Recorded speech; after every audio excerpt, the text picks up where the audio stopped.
gente, ¿cómo están? Bienvenidos a un episodio más de Afortunados el Podcast, este espacio donde traemos historias ordinarias que se vuelven extraordinarias. Pero también tenemos expertos en todo tipo de temas y el día de hoy nos acompaña un experto en temas de anticorrupción.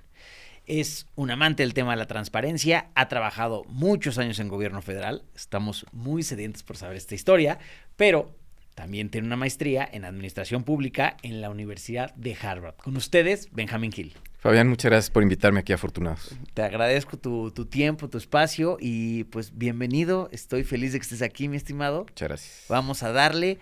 Platícame, ¿dónde sale este cariño al tema de la anticorrupción? Muy bien, pues tiene que ver con mi biografía, digamos. Yo nací en Hermosillo, crecí en la frontera norte del país. Como muchos que crecimos y tenemos esa experiencia y tenemos la oportunidad de viajar de manera más o menos cotidiana a Estados Unidos, si vives cerca de la frontera, pues es lo habitual.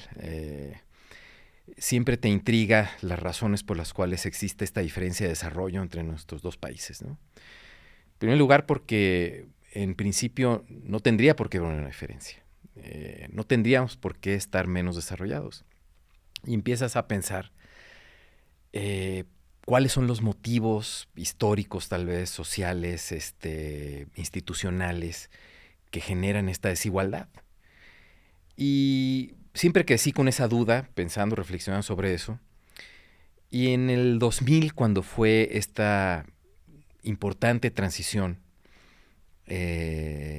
cuando por primera vez hay una alternancia en la presidencia de la República, digamos después de los gobiernos de la postrevolución, se abría como una oportunidad, había en el ambiente, no sé si lo recuerdas, eres muy joven, a lo mejor no lo recuerdas, pero había en ese momento, en el año 2000, una vez que gana Vicente Fox la presidencia, independientemente de lo que pensemos de él, lo que había en ese momento era un ambiente de renovación, de innovación, de un capítulo nuevo en la historia del país, de que podíamos hacer cosas nuevas, de que podíamos atrevernos a soñar y a pensar tal vez en cerrar esa brecha de desigualdad que existía entre los países desarrollados y México.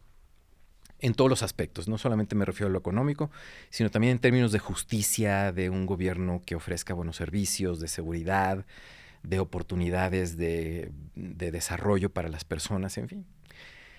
Y en ese momento en el que había tanta esperanza, lo que dije, bueno, en la parte que yo quiero colaborar, en lo que yo quiero hacer, en lo que quiero hacer mi aportación, es en el combate a la corrupción. Yo sentía y coincidía mi forma de ver las cosas con la de muchos estudiosos del tema de desarrollo, que uno de los principales motivos por los cuales México no podía dar ese salto, ¿no? Era porque había corrupción. Había corrupción, no había una cultura de legalidad instalada, no solamente en el gobierno, sino también entre los individuos, entre los ciudadanos. Vivíamos en una especie de simulación en donde el gobierno hacía como que gobernaba y los ciudadanos hacíamos como que obedecíamos las leyes y al final ninguno de los dos hacíamos lo que debíamos hacer. Y lo que empezamos a pensar, no solamente yo, sino un grupo importante de personas que se sumó a esa tarea en ese momento, fue en pensar en alternativas, en políticas, en cosas que podíamos hacer para mejorar la cultura de la legalidad, ampliar los espacios de transparencia, cerrarle espacios al mismo tiempo a la corrupción y contribuir de esa manera al desarrollo del país, ¿no? Pero, ¿tú crees que realmente en algún momento se acaba la corrupción? Yo creo que eso depende de muchas cosas. Yo creo que la principal, después de la experiencia que tuve dentro del gobierno, llevando esos temas y tratando de empujar políticas anticorrupción, a veces con éxito y a veces sin éxito.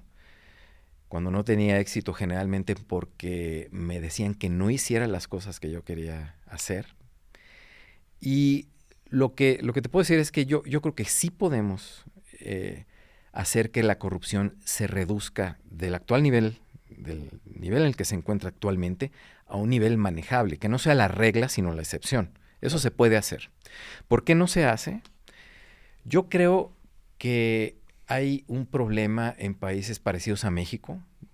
Pensemos en la India, Indonesia, Sudáfrica, ¿no? Brasil, países grandes, con economías grandes, que sin embargo están en vías de desarrollo.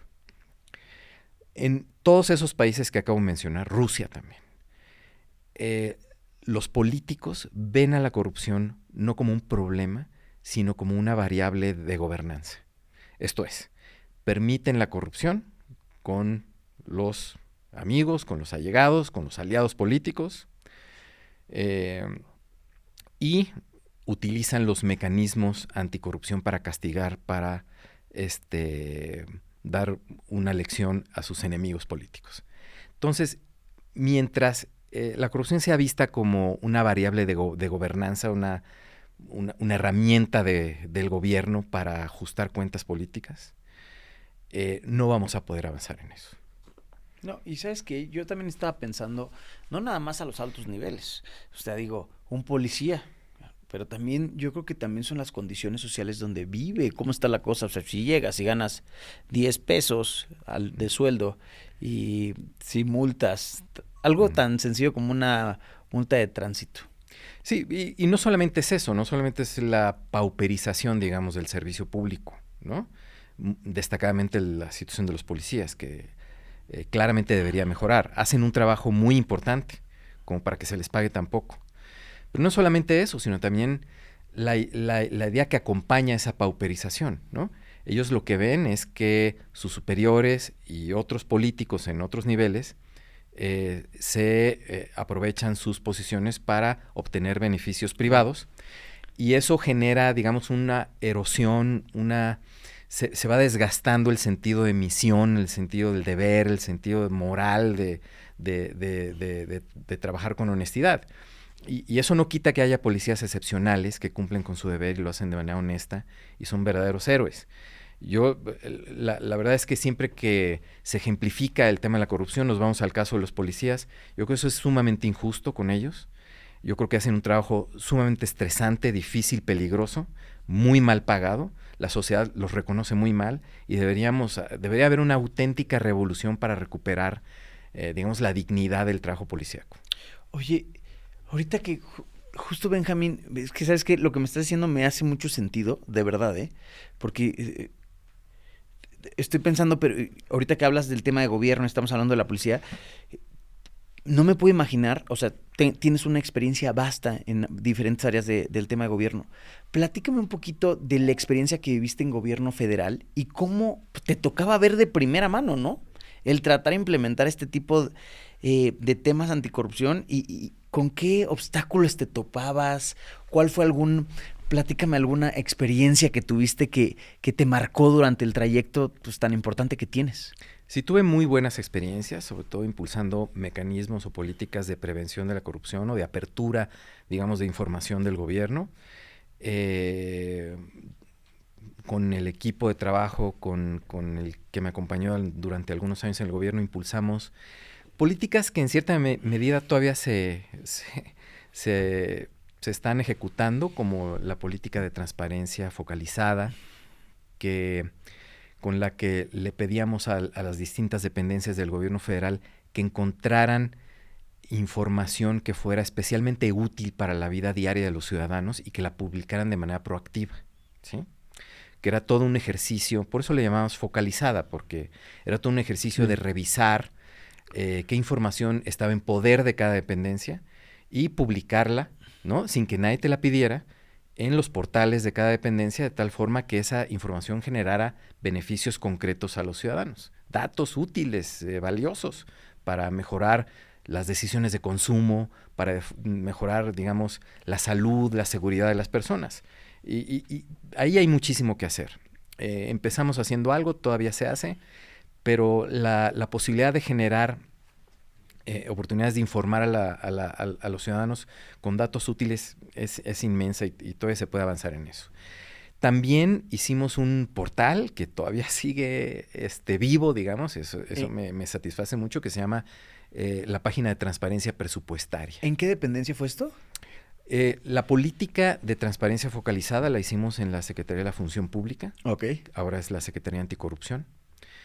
La página de transparencia presupuestaria la hicimos cuando trabajamos en la Secretaría de Hacienda. Ah, súper. Y eso es una página en la que se publica información oportuna y en lenguaje ciudadano, con datos abiertos en Excel y en CSV, para que estudiantes, académicos, legisladores, opositores, medios de comunicación, cualquier persona, mexicanos o no mexicanos, fuera del país, pudieran revisar datos relevantes sobre el proceso presupuestario en México. Entonces eso fue importantísimo porque, podías conocer cómo eran los aspectos principales de la planeación presupuestaria en México y los datos del presupuesto a la mano. No tenías que acudir a distintas páginas de internet, como sucedía antes, de la propia Secretaría de Hacienda y de otras dependencias, para revisar la información presupuestaria, que generalmente estaba en documentos PDF, que era difícil extraer la información de ahí para analizarla. Aquí todo está en datos abiertos y ha sido un hito, digamos, de la transparencia, creo yo, en México, y por fortuna pues no la han matado, ahí sigue vivo el proyecto. Sí, porque justo ahorita que hablas de transparencia, pues el tema de el INAI, ¿no? O sea, ya desapareció. Desapareció el INAI, y otros organismos públicos autónomos.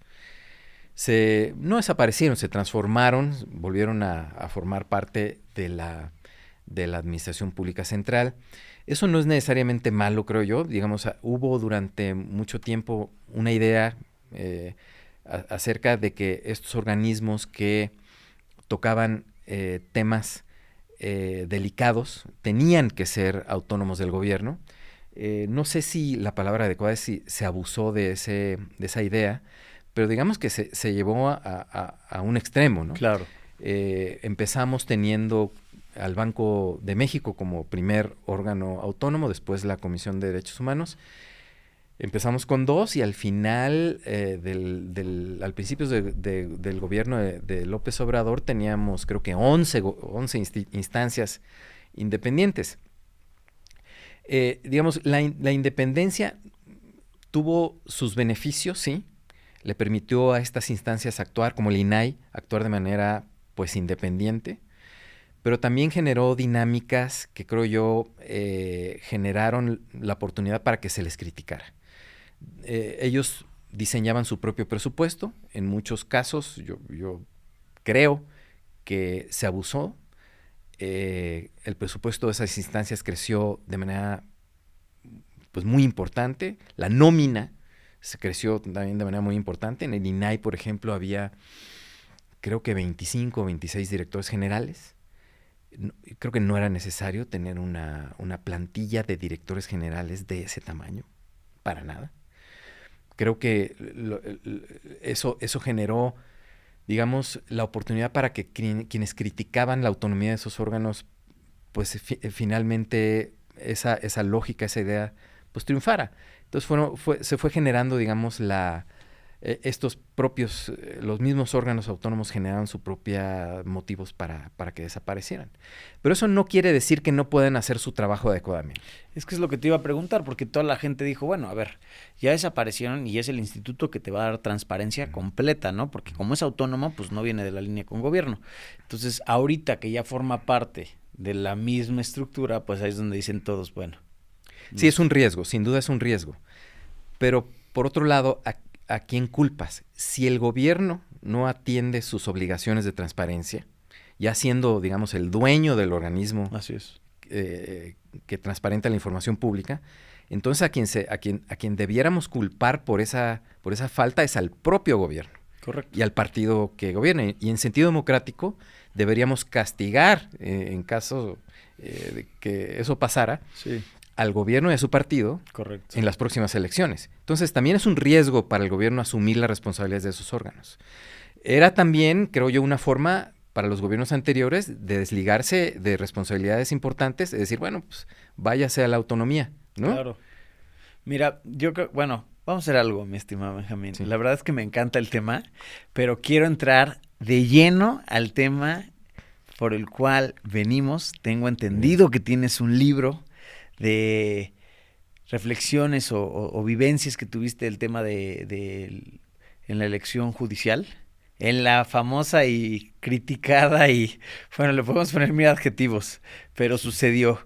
Ahora sí que platícame cómo viste tú la elección al Poder Judicial. Sí, muchas gracias. Mira, formo parte, soy coordinador académico del Centro de Capacitación para el Nuevo Poder Judicial, que es una institución privada que nació un poco antes de la aprobación de la reforma judicial.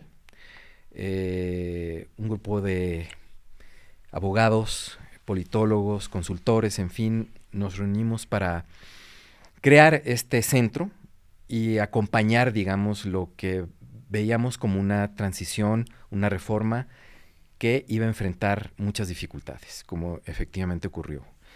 Y parte del trabajo que hacemos, como parte del trabajo que hacemos, publicamos un libro que se presentó el pasado miércoles 15 de abril.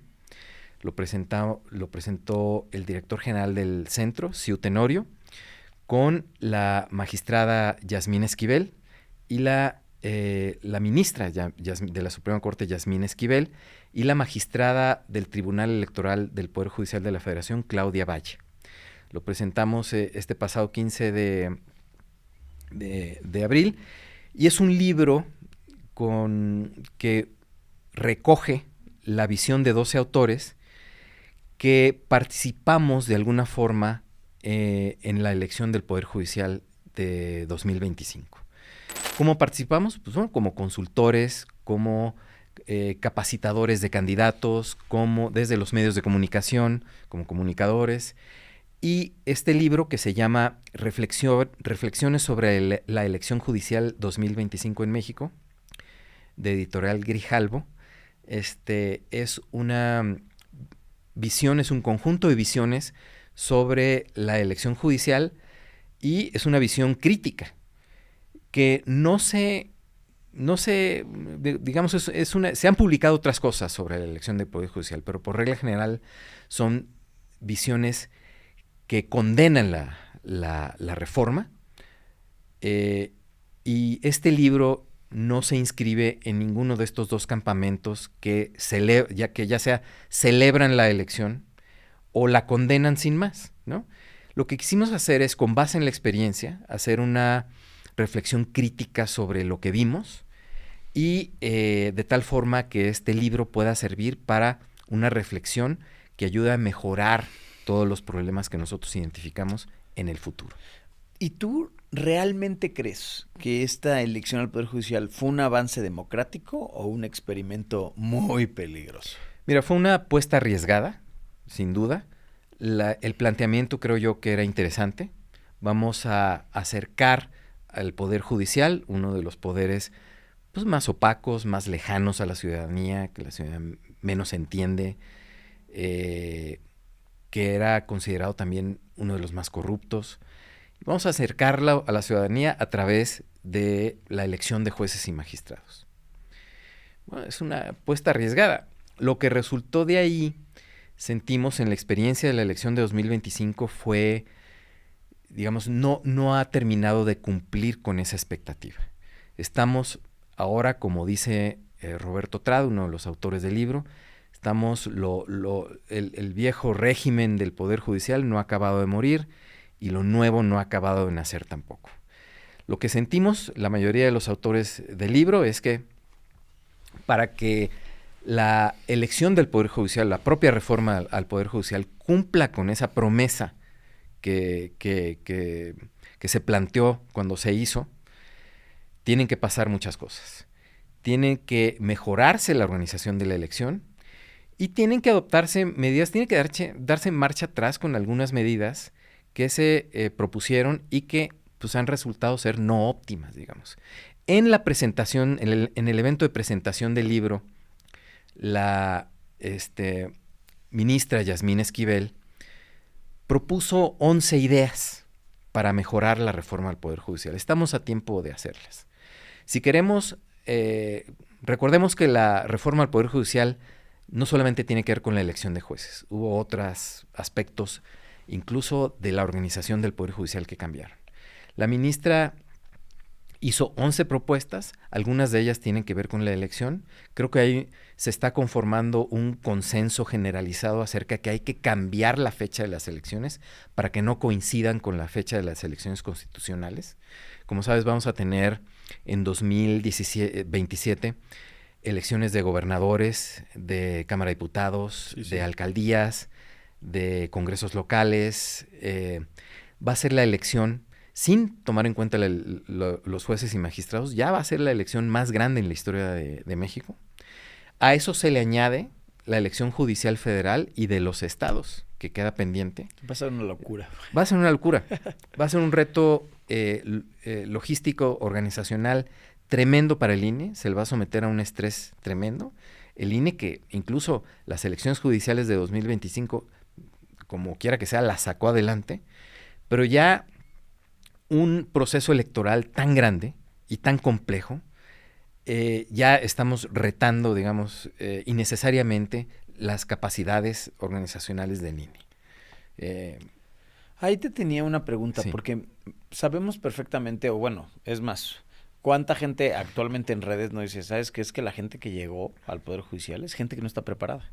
Porque los abogados que estaban en el Poder Judicial y los abogados que vienen saliendo de carreras y que están estudiando dicen, oye, ¿cómo es posible que literalmente llegue una persona que no tiene nada de experiencia en toda la carrera judicial y alguien que lleva toda su vida, que no ha podido llegar a tener esos lugares, magistrados, jueces, vean ahorita lo que está sucediendo?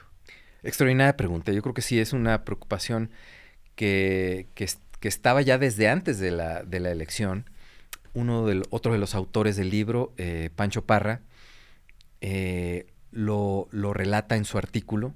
Él nos dice que si bien la propuesta de democratizar al Poder Judicial y de votar por los jueces, pues fue bien recibida por la ciudadanía, era una buena idea. A los ciudadanos también nos gustaba la antigua forma de hacer las cosas en el Poder Judicial, que era este sistema meritocrático por el cual los jueces iban avanzando, iban creciendo en responsabilidades a través de experiencia y exámenes, Claro, hasta llegar, digamos, al máximo tribunal, que es la Corte Suprema, ¿no? Tanto la magistrada Claudia Valle como la ministra Yasmín Esquivel, en la presentación del libro, propusieron mejores mecanismos de selección de candidatos. Yo creo que sin duda es algo que se tiene que hacer. Creo que para ser candidato no solamente tienes que cumplir con los requisitos que ahora pone la ley, que son pues muy vagos en términos de la experiencia judicial. No pide experiencia judicial en el Poder Judicial. Creo que tendríamos que pasar a un sistema en el que para ser candidato a juez tuvieras que pasar por algún tipo de examen o un curso o algo así, de tal forma que sea más selectivo y no tengamos jueces improvisados, que es uno de los problemas que se vio con esta elección. Pero es que, ¿sabes qué? Aquí, y voy a tener que meter el dedo en la llaga, ¿qué pasa con los famosos acordeones? O sea, que salieron en la tele a decir justo ahí algunas personas del INE, ¿cómo es posible que hay 42 millones de votos a las mismas personas? Sí, sin duda ese es un tema que se tiene que atender. El tema de inducir el voto. Yo trabajé en el INE hace muchos años, en los 90s, y una cosa que se decía en el INE, una vez le platiqué a un compañero, le dije, oye, me preocupa que se esté incidiendo que haya induciendo el voto, que se esté comprando el voto. Claro. Y me contestó, bueno, esa es señal de que estamos haciendo bien nuestro trabajo. Le dije, sí, ¿por qué? Porque antes el voto no valía nada. Ahora el voto vale algo. Y por eso se compra y se vende y se crea un mercado. Yo creo que ese es un problema, ¿no? Sí. Que hay personas que están dispuestas a vender su voto. Pero el otro problema de los acordeones es, desde luego, esta inducción del voto desde los partidos, claro, o desde gobiernos estatales o el gobierno federal, que eso se tiene que terminar. Hay un politólogo muy importante, muy reconocido, estuvo hace poco en México, Przeworski, de la Universidad de Chicago, que lo que dice que que dice que para que una democracia se pueda llamar democracia, tiene que haber incertidumbre en el resultado de la elección. Tienes que tener elecciones en donde realmente no sepamos quién va a ganar hasta que se cuenten los votos. Ese elemento de incertidumbre es básico. Claro. Pero aquí en la elección judicial, digamos, ese elemento se volteó. Los acordeones nos decían ya quién iba a ganar. Claro. Entonces se elimina el elemento de incertidumbre, se induce el voto y se pervierte el sentido de la elección al Poder Judicial, que era precisamente democratizar ese poder, y eso no se puede hacer si no hay esta incertidumbre de la que hablaba Przeworski. Y ahorita, ¿tú crees, dejando al lado los que estaban en el acordeón, que creo que ahí pues ya está muy claro y muy marcado para dónde se fue la línea, ¿tú crees que tenemos un Poder Judicial más independiente o más vulnerable? Yo creo que se vuelve más vulnerable con este tipo de elecciones a influencias externas. De acuerdo. Creo que lo que se hizo en la organización de esta elección, en las reglas que se plantearon para esta elección, lo que se hizo fue reglas muy estrictas en cuanto a la capacidad de los candidatos a jueces y magistrados para comunicar sus mensajes, comunicar sus propuestas. Por ejemplo, hubo unas restricciones en cuanto al financiamiento público. No hubo financiamiento público para las campañas al Poder Judicial. Las tenían que financiar ellos con sus propios recursos. Y aún eso estaba muy restringido en qué podían gastar, de tal forma que no podíamos realmente conocer cuál era su propuesta. Entonces, por un lado, la capacidad de los ciudadanos para conectarse con las campañas al Poder Judicial se limitó mucho. Y eso genera vulnerabilidad de los candidatos para ser influenciados por poderes fácticos, digamos, no me gusta esa palabra, pero pues sí, por gente que está en posiciones de poder público, incluso por gente que está en crimen organizado.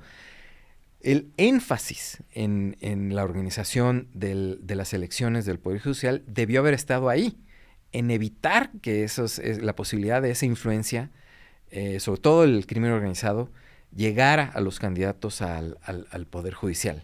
Lo que se hizo fue evitar que los ciudadanos nos pudiéramos conectar con las campañas.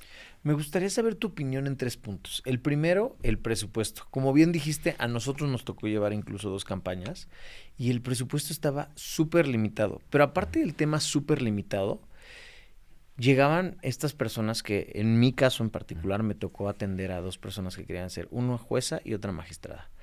Decían, es que ¿sabes qué? En la oficina no es como que me dan el tiempo para hacer campaña. Entonces, tú tienes que tomar la decisión. Es el punto número 1. El punto número 2, no nos dan ningún tipo de apoyo.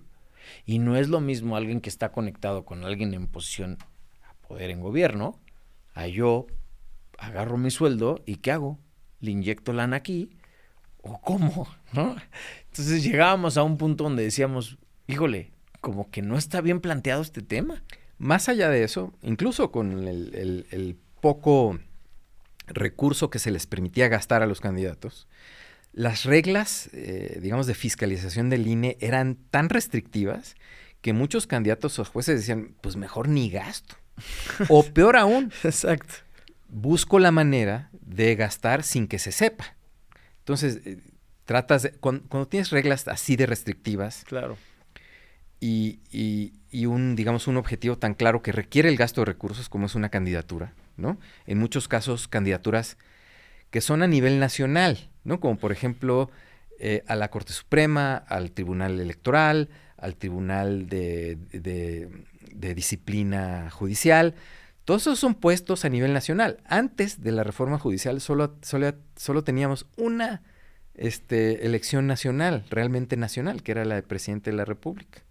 Ahora tenemos un conjunto que se les permitió gastar, creo que alrededor de 200,000 pesos, creo que era lo que podían gastar a lo largo de la campaña, de recursos propios, con reglas muy restrictivas, ¿no?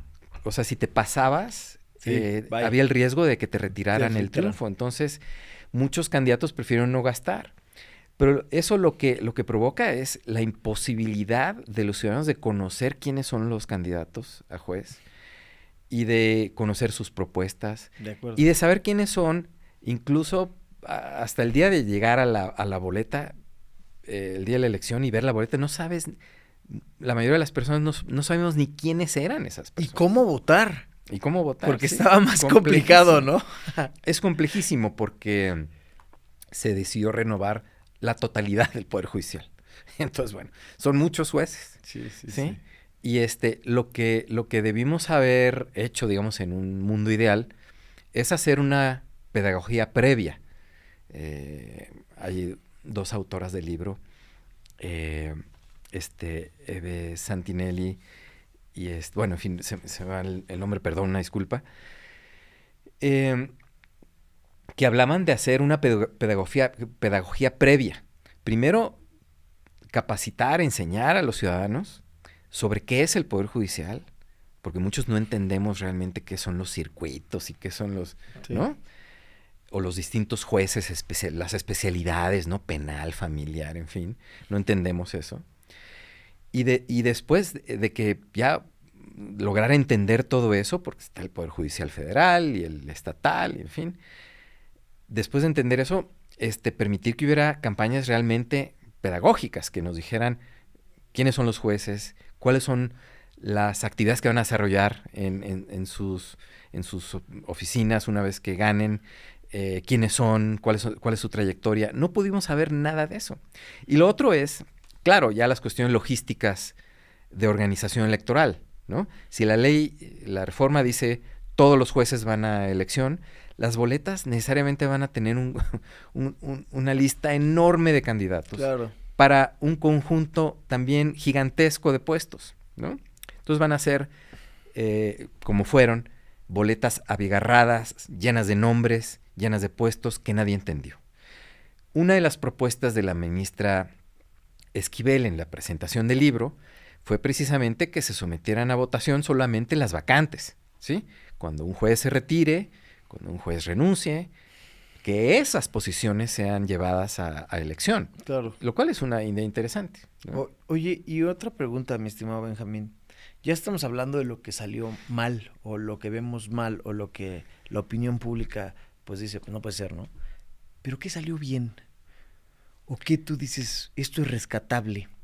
Yo lo que rescato es que esto es el inicio de una discusión que nos puede llevar a perfeccionar este mecanismo y hacer que la promesa que nos hicieron cuando se llevó esta reforma al Congreso y se aprobó, se cumpla, que es democratizar al Poder Judicial, transparentarlo, hacerlo más cercano a la gente y por lo mismo hacer una justicia mejor, más accesible para los ciudadanos, que no sea solamente para los que más tienen, para los despachos grandes, Claro. para los grandes industriales, para la gente con poder, ¿sí? Sino que sea una justicia pues realmente democrática, no solamente en el sentido electoral, sino en el sentido de justicia. ¿Y crees que para este 2027, que se va a juntar con las otras elecciones, sí tengamos algún cambio positivo una vez habiendo vivido esta experiencia? Pues mira, el intento que hemos hecho nosotros en el Centro de Capacitación para el Nuevo Poder Judicial para llevar este tema a la discusión pública y lograr un cambio positivo que haga que esta promesa se cumpla es pues publicar este libro, por ejemplo, ¿sí? Y llevar este libro a la discusión pública y de alguna manera incentivar a quienes toman las decisiones para que las tomen y se hagan estas reformas, estas propuestas que hizo la magistrada Valle y la ministra Esquivel y que están algunas también en el libro y que se cambien estas propuestas, pero esto se tiene que hacer ya. Si no se modifica la ley electoral antes del 31 de mayo, esto ya no va a ser parte de la elección del 27, porque el proceso electoral del 27 empieza en septiembre de 2026. Entonces esto tiene que cambiar 90 días antes del inicio del proceso electoral. Y tiene que ser antes del 31 de mayo, y para eso creo que se tendría que llamar a un periodo extraordinario del Congreso, y que para que todo eso suceda, pues se tienen que alinear muchas voluntades. De acuerdo. Oye, Benjamín, tengo 3 preguntitas más. La primera es, Me hablaste de tu centro de capacitación. Platícame un poquito más. ¿Qué es lo que pasa allá adentro?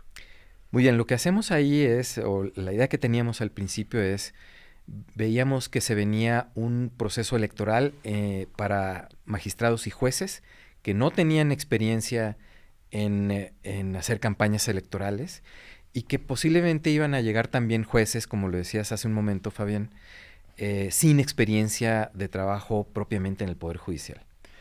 Lo que quisimos hacer es acompañar esta reforma de tal manera que se diera de la mejor manera, capacitar a los jueces para que pudieran hacer campañas exitosas, lo cual hicimos en su momento, antes de la elección, acompañar a candidatos y también capacitar a los nuevos jueces para que tuvieran un buen desempeño en el ejercicio de sus funciones. Eso es lo que hacemos, participar en el debate, acompañar la reforma, de tal manera que se cumpla esta gran promesa, ¿no?, de justicia para todos. Pero de cara a estas nuevas elecciones, ustedes, si quiere cualquier abogado o persona que se inscriba en la nueva elección del Poder Judicial, ¿puede acudir con ustedes y les das todo tipo de capacitación? Sí, desde luego pueden acudir. Les invito a que consulten la página de internet nuevopoderjudicial.mx. Y ahí es donde se encuentra la oferta académica del centro. Ok, entonces en la página, no sé si tengas Sí. algún teléfono para que la gente te busque, como, o No, la página no tal lo cual. sé. En la página o es ponemos aquí suficiente, sí. el número para que te busque, porque Ah, mira, muy bien. te voy a decir algo, en lo particular, aparte de las 2 campañas que llevamos, estas personas, como bien dijiste, tenían conocidos dentro del Poder Judicial que se habían inscrito a la elección, pero al ver todas las condiciones dijeron, no, prefiero quedarme aquí, no tengo ni idea qué hacer, ni a dónde ir, ni cómo hacerle. Entonces creo que estos mecanismos sí pueden ser bastante útiles de cara al 27. Sí, es una pena, por ejemplo, que se pierda experiencia positiva, gente valiosa que por no saber cómo hacer una campaña, por no entender estos temas, deciden dejar su carrera en el Poder Judicial. Yo creo que eso debemos evitarlo, ¿no? Y lo que hacemos nosotros es acompañar a estas personas para que puedan llevar con éxito su campaña. Oye, tengo las 2 preguntas adicionales, mi estimado Benjamín. Bueno, primero, ¿dónde puedo encontrar tu libro? Y una vez que ya lo encontré, me quiero poner en contacto contigo, Benjamín, no con el centro de capacitación, para discutir dónde te encuentro. Ya. Me pueden encontrar en el centro, ahí se encuentran mis datos, pueden enviarme un mensaje a través de el correo electrónico, en fin, del propio centro, el teléfono que ahí viene en la página. El libro se llama Reflexiones sobre la elección judicial 2025 en México, compilado por Siu Tenorio, Carolina Muñoz y Benjamín Gil, y es de Editorial Grijalvo y se puede encontrar pues en las librerías, en cualquier lado, o en Amazon. En los próximos días también va a estar disponible la versión en la plataforma Amazon. Ok. Y Benjamín, para ti, mira, te veo como una persona con una experiencia enorme. Creo que has estado en diferentes áreas de gobierno que al final de cuentas pues te han enseñado lo que nadie, ¿no? ¿Qué viene para Benjamín? No nada más en el 27. ¿Tú vas a hacer algún proyecto? ¿Qué estás planeando? ¿Estás chameando, por supuesto, en el centro? Si vas a enfocar toda tu atención en esta elección, ¿qué va a pasar? Pues mira, he decidido ya no regresar al servicio público. Ya yo creo que ya cumplí mi cuota y hice lo que pude, bien o mal. Pero ahora lo que estoy haciendo es participar en el centro. Estoy también dando clases en la Universidad de la Libertad. Estoy también como consultor internacional en temas anticorrupción y en temas de evaluación también, que acabo de terminar una consultoría para el Banco Interamericano de Desarrollo y pues a eso me dedico de consultor. Trabajo desde luego también mi empleo, además del centro, colaboro en PC Solutions Latam, EPLOC, que es una consultoría de asuntos públicos, en donde acompañamos a empresas en su relacionamiento con el gobierno, con el Congreso, en fin, para resolver problemas, ¿no? Me parece muy bien. Sí. Benjamín, tengo una pregunta comodín. Este programa se llama Afortunados el Podcast. Y te quería preguntar, ¿tú te consideras afortunado? Sí, yo creo que sí, muchísimo. Sí, la verdad sí, mucho. ¿Por qué? por mil razones. Mira, yo creo que me hiciste recordar la carrera que tuve en el servicio público. Me sentí siempre muy honrado de trabajar para el gobierno. Siempre pensé que lo más importante que alguien podía hacer era trabajar en el gobierno. Las responsabilidades que tienes cuando trabajas ahí son tan grandes e influyen tanto en tantas personas que la verdad es que realmente es un honor que te inviten a trabajar ahí, que te permitan trabajar en el sector público, y siempre lo hice con un gran entusiasmo. Pero ahora creo que ya en esta etapa de mi vida creo que lo que me corresponde es trabajar en el sector privado, y eso es lo que estoy haciendo, ¿sí? No, me parece muy bien, Benjamín. Te juro que ojalá que en algún momento te cambie esta perspectiva de ya no chambear en gobierno, porque yo tengo mucho contacto en áreas de gobierno y hay ciertas personas que, híjole, Benjamín, te das un tiro, te vas de cabeza de ver cómo es posible que esas personas que no tienen experiencia estén en esos puestos que toman decisiones importantes. Entonces, pues te quiero agradecer por tu tiempo, por el espacio. Creo que eres una persona con mucho conocimiento y sobre todo que tienes pues en tus manos una joyita que pues puede ser trascendental para el futuro de México en cuanto a la elección y los jueces la capacitación. Entonces me da gusto, te reconozco porque la verdad lo veo que eres una persona que puedes generar un cambio significativo si así te lo dispones. Muchas gracias por la invitación, Fabián. Encantado de estar aquí en Afortunados. Te agradezco. Mi gente, pues ya vieron cómo se vive el ambiente en una oficina de gobierno, lo que se hace una vez que sales de las oficinas y quieres generar un cambio que realmente te pueda dar pues un resultado que tú estás buscando. De cara a estas elecciones, ya vieron lo que pasó en las elecciones del 25, fueron las elecciones en el 25. Esperemos que haya un cambio enorme ahorita de cara a estas elecciones. Vamos a ver cómo se da. Se van a juntar dos procesos enormes también que, pues bueno, no sé cómo los va a manejar el INE, pero aquí va a estar gente como Benjamín para poderles dar. Les agradezco su tiempo. Benjamín, un comentario final para la audiencia. Muchas gracias, de nuevo por la invitación, y pues a la audiencia yo les pediría que participaran en este debate. Creo que hay una oportunidad de mejorar la reforma del Poder Judicial y bueno, pues para que todo esto se cumpla, esta gran promesa de más justicia para todos, y creo que todos podemos participar en este debate. Lean el libro. Es correcto. Ya se la saben, mi gente. Dejen sus comentarios, dudas, preguntas, ataques. Aquí estamos para recibirlo, mi gente. Por favor, denle like, suscríbanse en la campanita de YouTube, y si saben que alguien necesita este tipo de contenido, que quiera ser o inscribirse en la carrera para la elección al Poder Judicial del 27, pues bueno, necesitan aquí buscar a Benjamín, lo vamos a taguear, vamos a poner las indicaciones y números de dónde está para que puedan contactarlo, y cualquier cosa, aquí estamos, mi gente. Muchísimas gracias. Esto es Afortunados, el podcast, por supuesto aquí en Fortuna Media.